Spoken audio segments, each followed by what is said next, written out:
మనం ఎంత ఎదిగిపోయామంటే ప్రపంచం నలుమూలలా ఉన్న వాళ్ళతో క్షణాల్లో మాట్లాడేస్తున్నాం.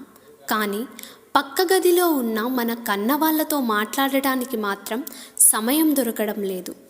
ఒకప్పుడు ఇంట్లో మనుషులు నివసించేవాళ్ళు, వస్తువులను వాడుకునేవాళ్ళు. ఇప్పుడు పరిస్థితి మారిపోయింది. మనం వస్తువులను ప్రేమిస్తున్నాం, మనుషులని వాడుకుంటున్నాం. మనం ప్రపంచాన్ని ఒక చిన్న స్క్రీన్లో బంధించాం అనుకుంటున్నాం. కానీ నిజానికి ఆ 5 అంగుళాల స్క్రీన్ మన జీవితాలనే బంధించేసింది. ఇది ఏ ఒక్కరి కథో కాదు. ప్రతి ఇంట్లో రోజు తెరకెక్కుతున్న ఒక కన్నీటి కథ. ఇది రవి, సీత మరియు వాళ్ళ 10 ఏళ్ల కొడుకు అర్జున్ కథ. ఉదయం 6 గంటలు అలారం మోగగానే రవి ముందుగా చూసేది భార్య ముఖం కాదు, మొబైల్ స్క్రీన్.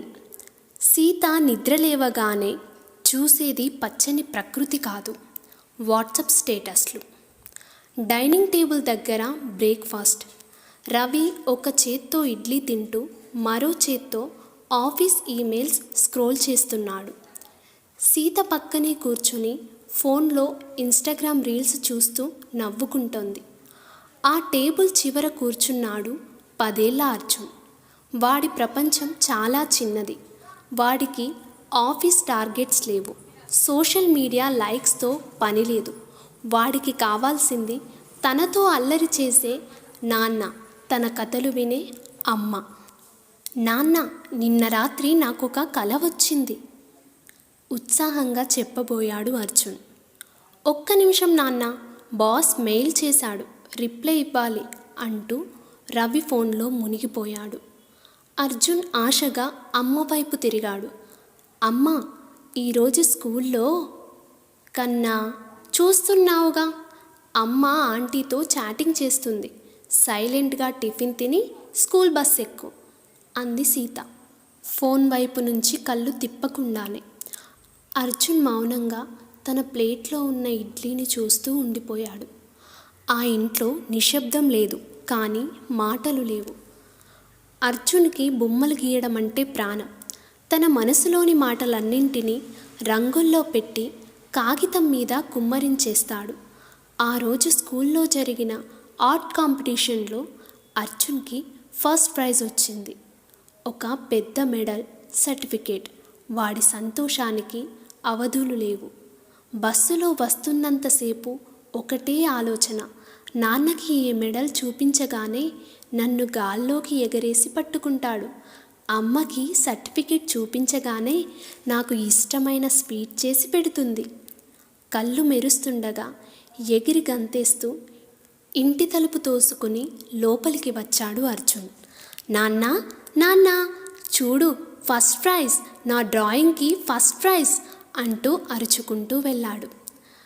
రవి చెవుల్లో బ్లూటూత్ ఇయర్బడ్స్ ఉన్నాయి, కళ్ళు ల్యాప్టాప్ మీదే ఉన్నాయి. చేతితోనే అర్జున్ని ఆగు అన్నట్లు సైగ చేశాడు. సార్, నేను ఆ రిపోర్ట్ పంపిస్తాను సార్ అంటూ మీటింగ్లో ఉన్నాడు. అర్జున్ మెల్లిగా వెనక్కి తగ్గి వంటగది వైపు వెళ్ళాడు. సీత ఫోన్ ఒక స్టాండ్కి పెట్టి ఏదో వంటల వీడియో చూస్తూ ఫోన్తో మాట్లాడుతూ బిజీగా ఉంది. అమ్మా, నా మెడల్ చూడు అన్నాడు మెల్లిగా. సీత వీడియో పాజ్ చేసి విసుగ్గా చూసింది. కన్నా, ఎన్నిసార్లు చెప్పాలి, వీడియో రికార్డ్ చేసేటప్పుడు మధ్యలో రాకూడదని. వెరీ గుడ్, వెళ్ళి నీ రూమ్లో ట్యాబ్లో వీడియో గేమ్స్ ఆడుకో, నేను ఫ్రీ అయ్యాక చూస్తాను అంది సీత విసుగ్గా. అర్జున్ చేతిలో ఉన్న సర్టిఫికేట్ నలిగిపోయింది. వాడి ముఖంలో సంతోషం మాయమైంది. వాడు బరువెక్కిన అడుగులతో తన గదిలోకి వెళ్ళి తలుపు వేసుకున్నాడు. వాళ్ళ నాన్న ఆఫీస్ కాల్స్, అమ్మ వీడియోలు తన సంతోషం కంటే ముఖ్యమైనవని వాడి పసి మనసుకు అర్థమైంది. ఆ రోజు రాత్రి ఆ మెడల్ని గుండెల మీద పెట్టుకునే నిద్రపోయాడు. చూసేవాళ్ళు లేనప్పుడు ఆ గెలుపు కూడా ఓటమే అని వాడికి తెలీదు. సమయం ఎప్పుడూ ఒకేలా ఉండదు. ప్రకృతికి కూడా మనుషుల పిచ్చి వ్యవహారం చూసి కోపం వచ్చిందేమో. ఒక ఆదివారం రాత్రి భయంకరమైన గాలివాన. కరెంట్ పోయింది. వైఫై ఆగిపోయింది. గంట గడిచింది. 2 గంటలు గడిచాయి. పవర్ రాలేదు. రవి ఫోన్లో ఛార్జింగ్ అయిపోయి స్విచ్ ఆఫ్ అయింది. సీత ఫోన్లో బ్యాటరీ 2% మాత్రమే మిగిలి ఉంది. ఇద్దరికీ ఊపిరి ఆడుతున్నట్లు లేదు. వైఫై లేని ఇల్లు వాళ్లకు జైలులాగా అనిపించింది. స్క్రీన్ వైపు చూడకుండా సమయం ఎలా గడపాలో వాళ్ళ మెదడుకు తట్టడం లేదు. ఇల్లంతా చిమ్మ చీకటి. అప్పుడు వెలిగింది ఒక చిన్న కొవ్వొత్తి. సీత ఒక కొవ్వొత్తి వెలిగించి అర్జున్ గది వైపు వెళ్ళింది. వాడు భయపడుతున్నాడేమో అని రవి కూడా ఆమె వెనకే వెళ్ళాడు. తలుపు తీసి చూసిన వాళ్ళకి ఒక దృశ్యం కనిపించింది. అర్జున్ భయపడటం లేదు. వాడికి ఈ ఒంటరితనం కొత్త కాదు కదా. వాడు నేల మీద కూర్చొని ఆ కొవ్వొత్తి వెలుతురులో తన పాత స్కెచ్ బుక్లో ఏదో బొమ్మ గీస్తున్నాడు. రవి నెమ్మదిగా వెళ్ళి ఆ బొమ్మను చూశాడు. ఆ బొమ్మను చూడగానే రవి గుండె ఒక్కసారిగా ఆగిపోయినంత పనయింది. సీత చేతిలో ఉన్న కొవ్వొత్తి వణికింది. ఆ బొమ్మలో ముగ్గురున్నారు. నాన్న, అమ్మ, మధ్యలో కొడుకు. నాన్న చేతుల్లో అర్జున్ లేడు. ఒక మొబైల్ ఫోన్ ఉంది. కానీ నాన్న ముఖం స్థానంలో కూడా ఒక పెద్ద మొబైల్ ఫోన్ ఉంది. అమ్మ ముఖం స్థానంలో కూడా మొబైల్ ఫోన్ ఉంది. వాళ్ళిద్దరూ ఫోన్లలో బందీలైనట్లుగా గీశాడు. మధ్యలో ఉన్న పిల్లాడు కన్నీళ్లు పెట్టుకుంటూ ఒంటరిగా నిలబడి ఉన్నాడు. ఆ బొమ్మ కింద తన ముద్దు ముద్దు అక్షరాలతో అర్జున్ ఇలా రాశాడు: దేవుడా, నాకు కొత్త సైకిల్ వద్దు, కొత్త బట్టలు వద్దు. దయచేసి నన్ను ఒక మొబైల్ ఫోన్ లాగా మార్చేయి. అప్పుడైనా మా అమ్మా నాన్నలు నన్ను రోజంతా వాళ్ళ చేతుల్లో పట్టుకుని నా వైపు ప్రేమగా చూస్తారు కదా. వాళ్ళు నిద్ర లేవగానే చూసే మొదటి ముఖం నాదే అవుతుంది కదా. ఆ మాటలు కత్తుల్లా మారి రవి, సీతల గుండెల్ని కోసేశాయి. ఇన్నాళ్ళు తాము ఎంత పెద్ద తప్పు చేశామో వాళ్ళకి అర్థమైంది. పిల్లల కోసం డబ్బులు సంపాదిస్తున్నామనుకున్నారు. కానీ ఆ పిల్లల బాల్యాన్ని చంపేస్తున్నామని తెలుసుకోలేకపోయారు. సీత కన్నీళ్లు ఆపుకోలేక కింద కూర్చుని అర్జున్ని గట్టిగా హత్తుకుని, మమ్మల్ని క్షమించు నాన్న, ఇంకెప్పుడు నిన్ను ఒంటరిని చేయను అంటూ వెక్కి వెక్కి ఏడ్చింది. రవి 2 చేతులతో కొడుకు ముఖాన్ని పట్టుకుని నుదుటి మీద ముద్దు పెట్టి కన్నీళ్లు కార్చాడు.